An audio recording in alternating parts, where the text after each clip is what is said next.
Hey guys, Brian Schultz here with the Actually Tiny House Project, where we are exploring smart, simple, sustainable tiny house design and giving you some building tips along the way. Now, today what I want to talk about is French doors, because a lot of people are interested in putting French doors in a tiny house, but this is a decision you want to make carefully because French doors are more expensive, more difficult to install, and can come with a lot more potential problems.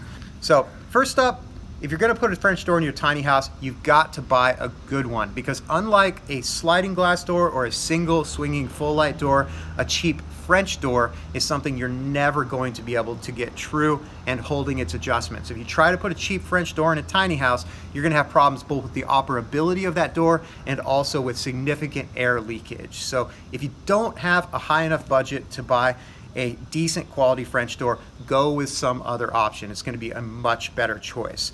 Now, when I say decent quality French door, I'm kind of talking about something like this Marvin Integrity Line French door here being about the bottom of what you can get away with before you start having problems.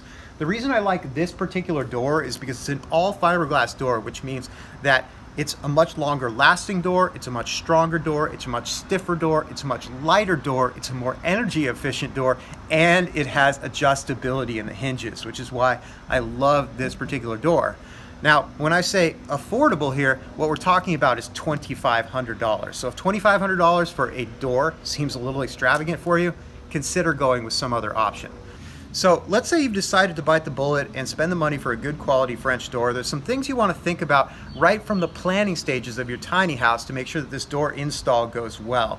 And what I'm talking about specifically here is just making sure the frame is going to be stiff enough that you're not going to have any movement over time that's going to potentially bind the door beyond the adjustability of its hinges.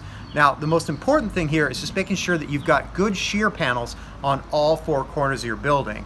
And what a shear panel is a piece of plywood that gets nailed directly to the studs that's captured on all four sides that's going to hold the house nice and stiff and keep it from moving back and forth. So once you're sure you're going to be building a good stiff house that's not going to be prone to moving around on you, the next thing you want to do is just be really meticulous in building your rough opening during the framing process. Now, for any door or window rough opening, you want to make sure that the sill is level, that the opening is square, that the walls are plumb, and that the entire thing is true, meaning that everything is in the same plane. Now, as far as things you need to worry about, I feel like the sill is the least of them, because if you're bolting this down to the trailer and the trailer is level, well, automatically your sill should be level, right?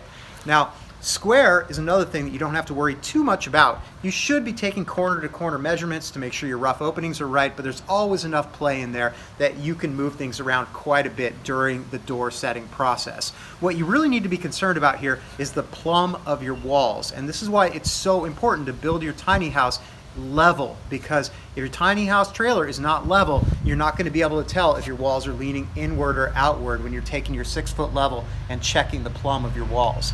Now, another concept that relates to plumb is the concept of true, and that is making sure that all four corners of the door frame are in the same plane. And this is one of those things that can trip you up because it doesn't seem like it would be that hard to achieve. I mean, if the top of your wall is straight while you're building and your sill is straight down here, really, what could go wrong? Well, the thing that you're not thinking about there is that if your end walls are even slightly out of square to each other, that can project twist into your door wall, which can result in this door being out of true or a little bit twisted. And that's a phenomenon that we call cross leg, which is one of the most vexing problems with French doors. Now, another thing that can throw your wall a little bit out of true is just having a little bow in the top plate. And this is something that can happen on a long, thin wall, like this 2x4 wall here, if you don't have a partition wall in the middle to support it, holding everything nice and plumb. So what I do in this case is take a string line when I'm done framing the wall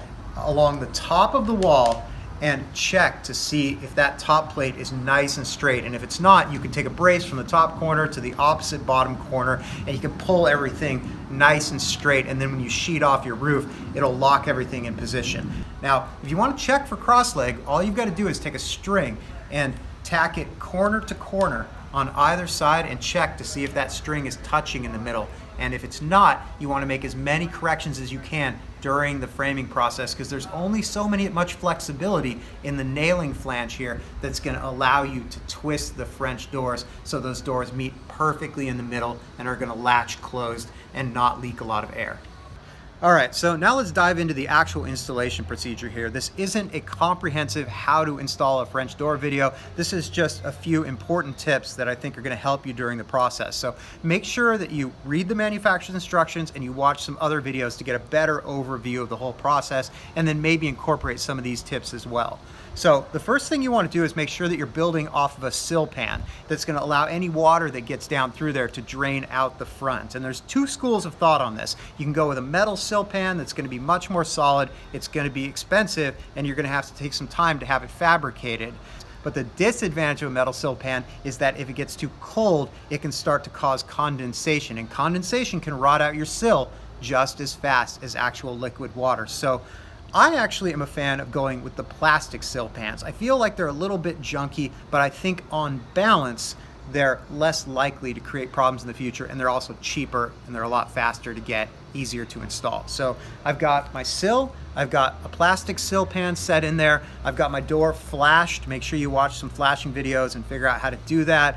And I've set some sealant all the way around the perimeter of the door here. Now I can actually take my French door with a couple of strong people and set the whole thing in place. I can screw off my bottom two corners, and then I can plumb the sill, make sure that it's perfectly plumbed side to side and front to back, and I can screw off my top two corners.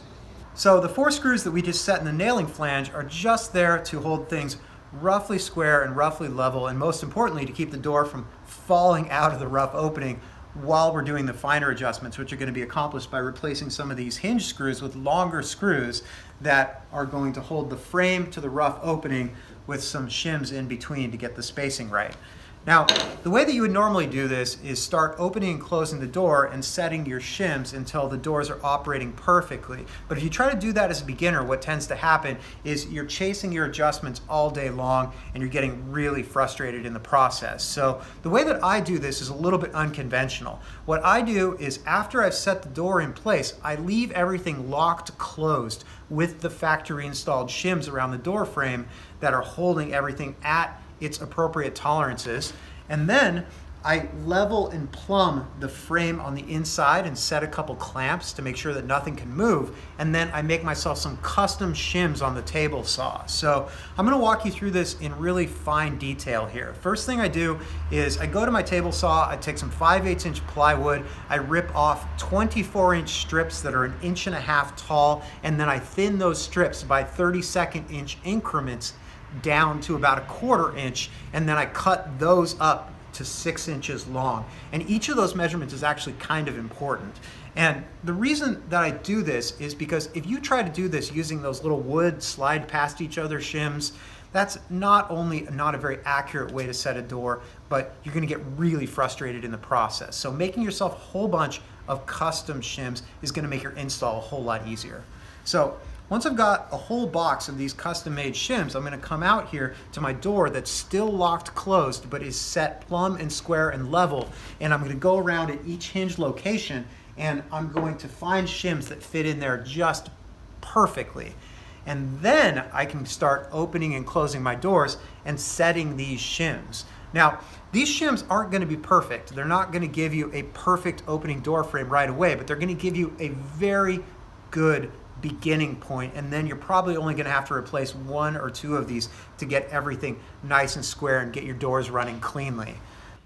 So a couple quick words here on setting hinge shims. It's really important that you don't screw through your shim. The reason that my shims are 1.75 inches tall is because that allows me to slide this shim between the top and the bottom hinge screws, which conveniently holds it in place without binding the shim, making it really easy to remove and replace with a different size shim either during the install or later on in the lifespan of the door. Now, the other thing that's important is not to use the factory supplied screws when you're initially setting your door frame. You want to get construction grade screws of the same length and the same diameter and use those to set your hinges initially, and then come back and replace them later with the factory supplied screws, because the factory supplied screws are usually really fragile, and when you break one of those heads off here, it is very difficult to get it out of there without damaging your beautiful brand new French door. So both those things are important. Now finally, it's just really important to be careful during this process that the door doesn't slip out of plumb, because if you set this screw in place and this is slid forward a little bit, it's going to be really hard to reset this correctly because it's going to have a little hole right behind it that it's going to constantly want to chase. Now, if you run into a situation where you've accidentally set your door out of plumb, what you can do is pull this screw completely and then drill it out with a long 1/8" drill bit and set an 1/8" dowel in there with a little bit of carpenter's glue. And then once that's dried, you can pull this into plumb and then you can try setting your screw again. So once your doors are opening and closing cleanly, they're meeting in the middle, they're latching, they're not twisted, you've got good even reveals around all sides, everything's just perfect, then you can go around and set your intermediate shims between the hinge shims to make sure that the door has a nice solid connection to the rough opening.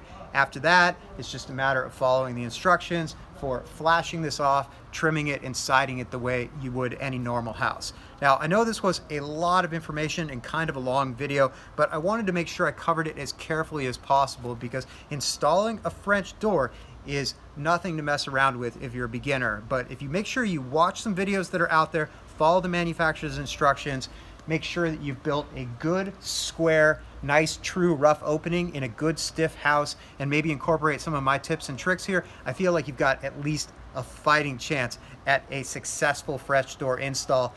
That's it for now. Take care. Have fun framing your tiny house.